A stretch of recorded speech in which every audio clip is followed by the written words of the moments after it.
हमारी भारतीय रेलवे दुनिया में परिवहन सेवाओं के क्षेत्र में 9वां स्थान 9th पोजीशन पर खड़ा है।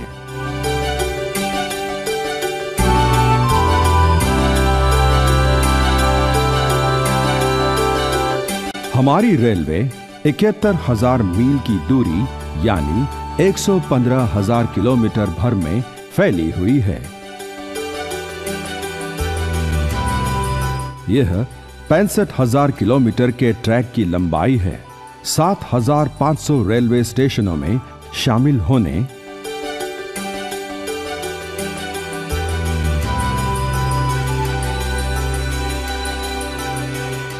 इतना ही नहीं, यह हर दिन 25 मिलियन यात्रियों और 2.8 लाख टन माल वहन करती है। हमारी व्यवस्था में 14 लाख से अधिक कर्मचारियों के साथ सबसे बड़ा नियोक्ता है। हमारे भारतीय रेलवे अपनी सेवाओं को अंतर्राष्ट्रीय स्तर पर नेपाल, बांग्लादेश, पाकिस्तान के साथ साथ देश में भारी व्यवस्था नेटवर्क में शामिल होने के द्वारा बढ़ाया है। 1853 में शुभारंभ हुआ रेल का सफर 160 साल से विस्तृत रूप से सेवा कर रही है हमारी रेलवे। इसका मतलब है कि हम हमारे पूर्वजों के समय से इस रेलवे के एक हिस्सा हैं। कैसे? इस परिवार में ट्रैकमैन, पॉइंट्समैन, खलासी, सफाई वाला, porters, drivers, guards, TTEs, ASMs, station masters, technicians और भी वरिष्ठ अनुभाग इंजीनियरों, कार्यालय अधीक्षकों, क्लर्क्स, टाइपिस्ट्स, स्टेनोस और हर कोई और इस मजबूत बंधुआ परिवार के सदस्य हैं। सच कहे तो हमारा एक परिवार है, एक बड़ा रेलवे परिवार। हमारे प्रयासों और सेवाओं के साथ ही ये रेलगाड़ी चल रही है। इन प्रयासों और सेवाओं हमारे धन और ऐश्वर्य हैं। इस धन और ऐश्वर्य की रक्षा के लिए हमें कुछ जिम्मेदारियों और अधिकार की जरूरत है। इन जिम्मेदारियों और अधिकारों को हमको एक अनुशासन, नियमों और विनियमों की जरूरत है।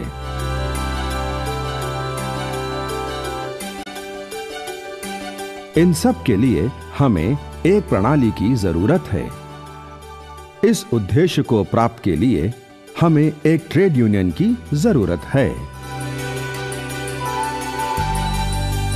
INRWF यानी भारतीय राष्ट्रीय रेलवे कर्मचारियों महासंघ द्वारा 16 मई 1948 को सबके समर्थन और संरक्षण के साथ ऐसे ही एक ट्रेड यूनियन का गठन किया गया था।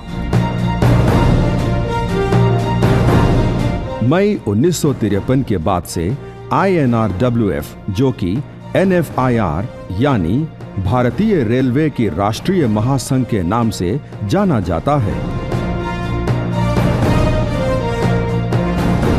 NFIR राष्ट्रीय स्तर पर काम करता है और NFIR इसके संबंध संस्था के द्वारा जोनल स्तर पर काम करते हैं।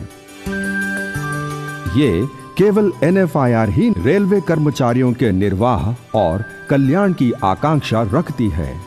अन्य ट्रेड यूनियन रेलवे में मौजूद रहने के बावजूद भी केवल एक NFIR ही कर्मचारियों को एक सहायक के रूप में खड़ा है।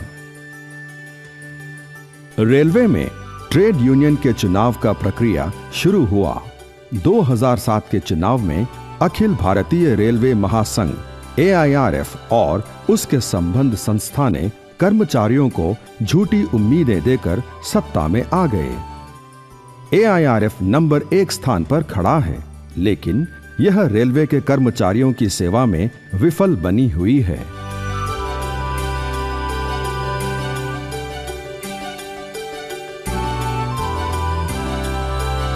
विफलता क्यों है? 2007 चुनाव में आया AIRF एक पात्र स्पेक्टेटर के रूप में खड़ा हुआ है और प्रशासन के साथ सांठगांठ है, जबकि निजीकरण और आउटसोर्सिंग जगह ले रही है। चलो उन विभागों को देखें जो आउटसोर्सिंग किया जा रहा है। Catering department, maintenance of diesel shades, parts of carriage and wagon, housekeeping, watering, track maintenance और वर्कशॉप के कुछ वर्गों के साथ साथ कचरे की डंपिंग भी आउटसोर्सिंग किया गया है। रेलवे को प्राइवेटीकरण करके रेलवे को बेच रहे हैं। इसमें फायदा किसका है? एडमिनिस्ट्रेशन का या AIRF का? देखिए कितने कितने डिपार्टमेंट्स को प्राइवेटाइज की गई है। उदाहरण के लिए अपना कैटरिंग को IRCTC के हाथों में सौंपा गया है। इससे क्या हो रहा है? अपने प्रयाणिक को देने के खाने में क्वालिटी ही नहीं है। ऐसे ही कोच क्लीनिंग को भी प्राइवेट की गई है। अभी उसमें देखिए आप, कोच क्लीन ही नहीं रहता है। जब बहुत बुरा हाल है। अगर रेलवे कार्मिक ये काम करता है तो कितने जिम्मेदारी से करता है। AIRF के ऐसे हरकतें रेल कर्मचारियों के लिए कुछ नया नहीं है, लेकिन NFIR 1969 से श्रमिकों के अधिकारों के लिए संघर्ष कर रही है। NFIR श्रमिकों के उत्थान के लिए ही खड़ा है। बहुत कुछ उपलब्धियों से एक है।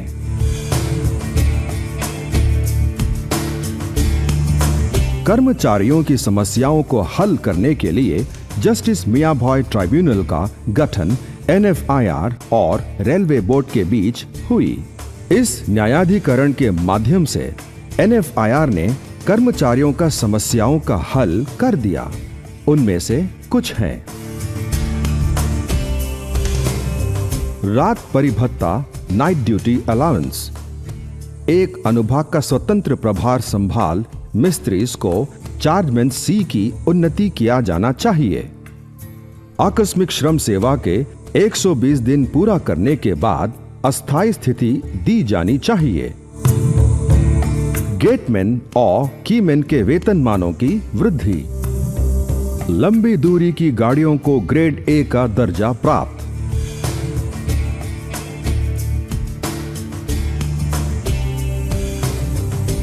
$50,000 से अधिक ग्रेड C वर्ग गेटमैन, बंगला पियोन आदि जिनसे 24 घंटे की अवधि का शुल्क लिया गया और अनिवार्य रूप से अंतराय के रूप में वर्गीकृत किया गया है।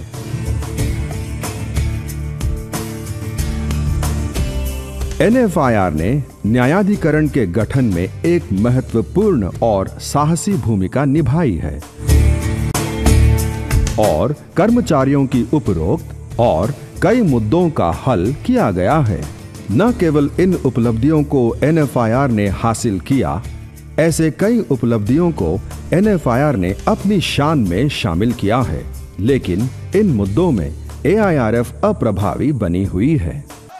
आगे बढ़ते हुए ट्रेड यूनियन की हड़ताल की इतिहास में जुलाई 1960 में 8 दिनों की हड़ताल, 1968 सितंबर में 1 दिन की हड़ताल, मई 1974 में 24 दिन की हड़ताल। इन हड़ताल से अलग 5th पे कमीशन और 6th पे कमीशन के लिए 1997 और 2006 के वर्षों में नोटिस सरकार को पेश की गई। 1960, 1968 और 1974 के हड़तालों में विफल हुए थे।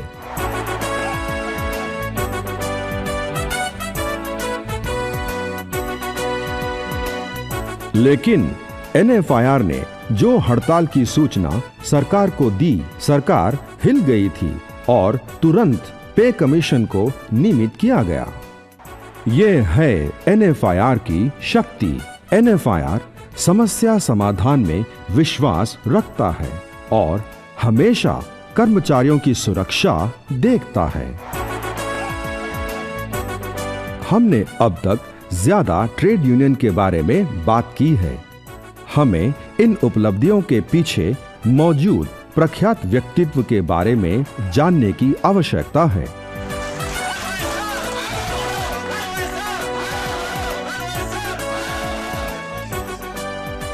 श्री मर्री राघवैया जी सिर्फ एक आम व्यक्ति नहीं है, राघवैया जी एक शक्ति हैं। मर्री राघवैया जी को 55 साल निर्बाध और निरंतर ट्रेड यूनियन का अनुभव है। राघवैया जी 36 वर्षों से साउथ सेंट्रल रेलवे एम्प्लॉयज संघ के महासचिव के रूप में सेवा कर रहे हैं।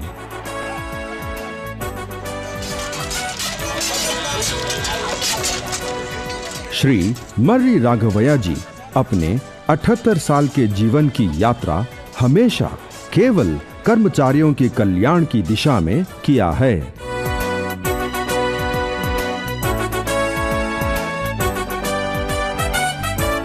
वे ऐसे नेता हैं जो रेलवे कर्मचारियों के प्रत्येक और हर शिकायत के साथ परिचित हैं, जो हर नुक्कड़ और हर कोने में मौजूद हैं। एक अनुभवशील नेता, ट्रेड यूनियन मूवमेंट के सम्राट हैं। NFIR की कामयाबी न केवल उनकी शक्ति है, बल्कि मर्री राघवैया जी जैसे शख्सियत की सेवाएं पाने की भाग्यशाली रहेंगे हम सब।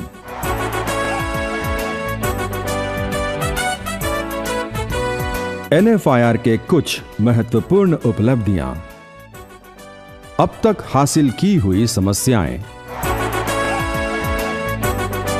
1983, 1984, 1993 और 2003 साल में NFIR काडर रिस्ट्रक्चरिंग प्राप्त की गई। NFIR लोअर ग्रेड कर्मचारियों में आत्मविश्वास और उन्हें एक समृद्ध पद पर करने के लिए निर्देशित किया है। अंसारी कमेटी द्वारा किए गए सिफारिशों के अनुसार NFIR ने ग्रुप डी को ग्रुप सी में शामिल करने की प्रस्तुत किया है। मेरा अपॉइंटमेंट ग्रुप डी में हुआ, खलासी। मैं क्या था, खलासी था। अभी कौन हूँ, ऑफिस सुप्रीडेंट। ये किसकी वजह से? NFIR की वजह से, राघवैया सर की वजह से। आप खलासी में कुछ नहीं कर पाएंगे, आप कुछ बनो, आगे बढ़ो। हम अभी ऑफिस सुप्रीडेंट है, किसकी वजह से? NFIR की वजह से। NFIR वर्कशॉप कर्मचारियों के लिए इंसेंटिव स्कीम को लागू किया है। NFIR सभी कर्मचारियों के लिए AC क्लास में यात्रा करने की सुविधा हासिल की है। हम लोग यही AC में काम करते थे और पूरा AC पूरा देखभाल करते थे, और हम लोग इसमें ट्रैवल करने के लिए बहुत तड़पते थे, मगर कभी ऐसा इसमें AC में ट्रैवल करते हुए हम लोग नहीं सोचे थे। NFIR की तरफ से हमको ये मौका मिला था। हम लोग AC में ट्रैवल करके हम लोग परिवार के साथ जा रहे थे, इसमें बहुत हम लोग आनंद हो रहे थे। NFIR भारत सरकार के सामने डिमांड रखी, डियरनेस अलाउंस एक फार्मूला बनाना चाहिए। हम डिमांड किया, सरकार मान ली। डियरनेस अलाउंस कमेटी को सरकार ने अपॉइंटमेंट की। जब DA कमेटी आ गई दास जी का नेतृत्व में, वो कमेटी के सामने सिर्फ NFIR का साथ में 13 यूनियंस मेमोरेंडम देके एविडेंस दिए और AERF यूनियन से बॉयकॉट किए। लेकिन NFIR यही इश्यू एविडेंस माध्यम से बहुत मेहनत करके एक DA कमेटी का रिपोर्ट लाए। उस दिन से 1969 से अपन को आज तक DA मिल रहा है। वो किसकी वजह से? NFIR की वजह से। एनोमलीज ऑफ थर्ड पे कमीशन में ड्राइवर्स और गार्ड्स को मालगाड़ी चलाने के लिए रनिंग अलाउंस प्राप्त की गई। मालगाड़ी चलाने में, एक्सप्रेस गाड़ी चलाने में हर वक्त भी राउंड द क्लॉक काम करके फलित दी। NFIR अपनी कर्मचारियों की आकांक्षा को पूरी करने के लिए संघर्ष कर रहा है।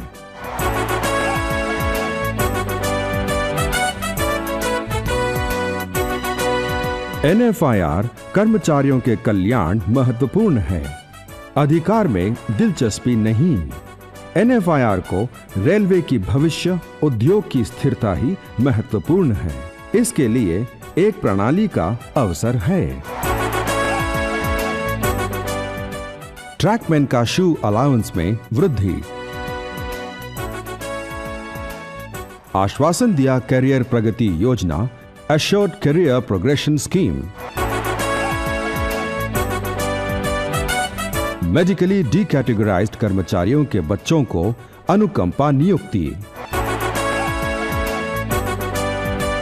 50 से 97 साल की उम्र और रोजगार के लिए कर्मचारी के वार्ड के साथ अर्हक सेवा के 20 साल के साथ स्वैच्छिक सेवानिवृत्ति NFIR द्वारा लाज से योजना के माध्यम से लाया है।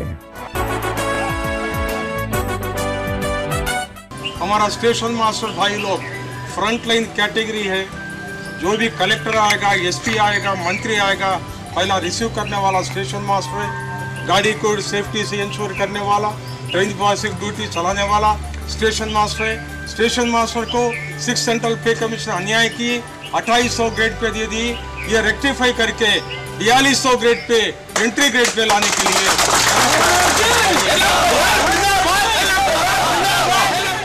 हमारा बहन लोग का शिशु पालन पोषण के लिए आपको 730 दिन का एक्स्ट्रा लीव पूरा तनख्वाह भी मिलेगी। ये NFIR गिफ्ट आपको लाई मैडम, आप याद रखिए।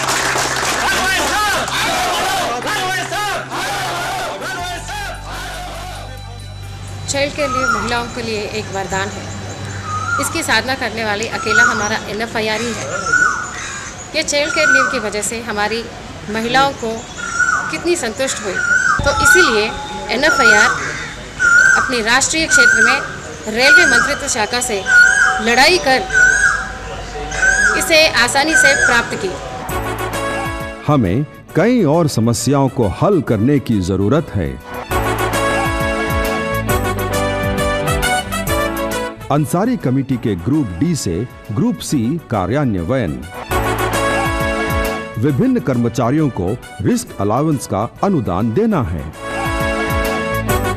सेवानिवृत्त रेलवे के कर्मचारियों के लिए पर्याप्त कल्याण के उपाय किया गया। कर्मचारियों के आश्रित के लिए रोजगारी की योजना। आउटसोर्सिंग, प्राइवेटाइजेशन और कॉन्ट्रैक्टराइजेशन जैसे काम का निर्मूलन करनी चाहिए। निर्धारित कार्य समय लागू की जाए। कर्मचारी के लिए सुरक्षा उपाय का प्रबंध की जाए।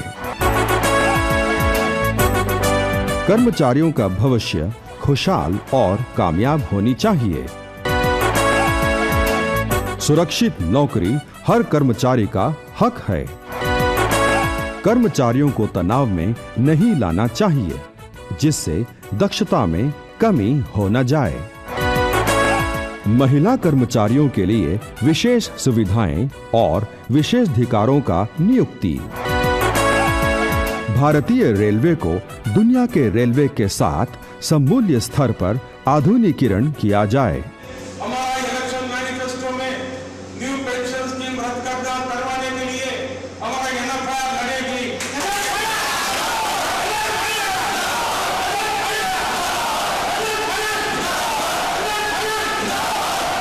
युवा कर्मचारी, युवा बहन लोग नौकरी पे आ गए।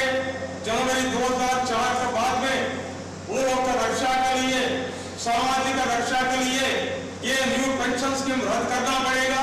हम नहीं छोड़ेंगे जब सरकार नहीं सुनेगी। हड़ताल करने वाला NFIR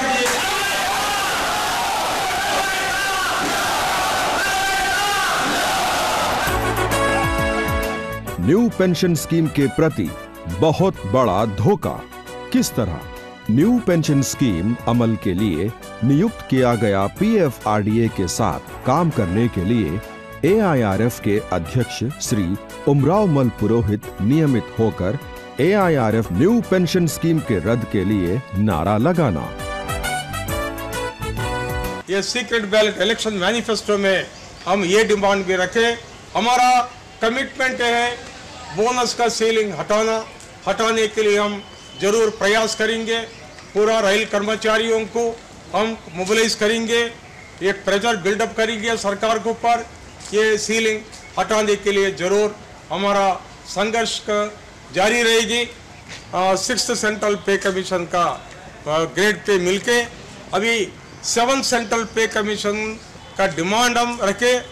हम प्रस्ताव पास किया NFIR वर्किंग कमेटी मीटिंग में फरवरी 1 तारीख 2013 दिल्ली वर्किंग कमेटी मीटिंग में हम प्रस्ताव पास किया।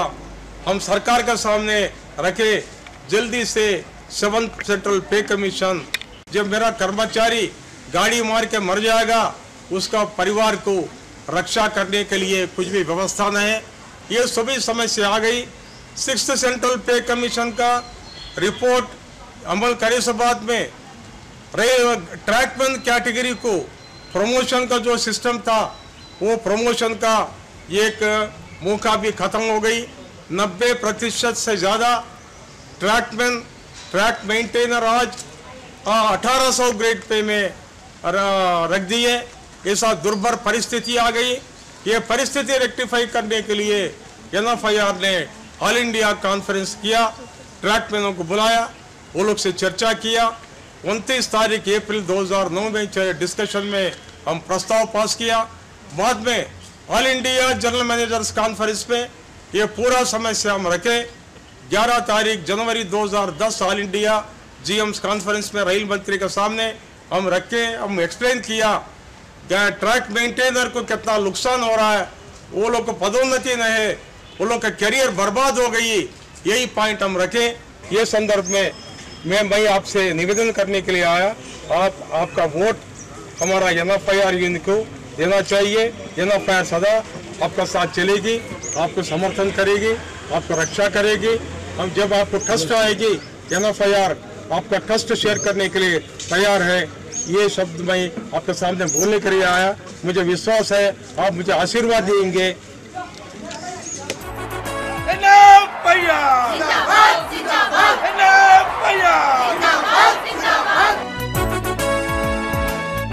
हमें एक साथ चलना है और आगे कदम बढ़ाना है। जीत और रेलवे हमारा है। सुदीर्घ नेतृत्व, सुरक्षित परिष्कार राघवैया की अमानत है। NFIR और उसके अनुबंध संस्थाओं को जिताएं और NFIR की बुनियाद को और मजबूत करें। आइए NFIR को जिताएं।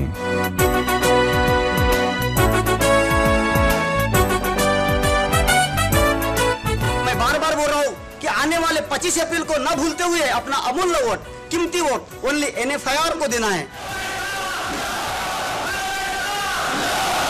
NFIR और उसके अनुबंध संस्थाओं को ही अपना वोट दे।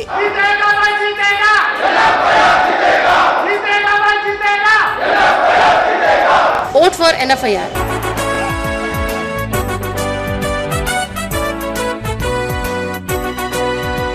आइए NFIR को जिताएं।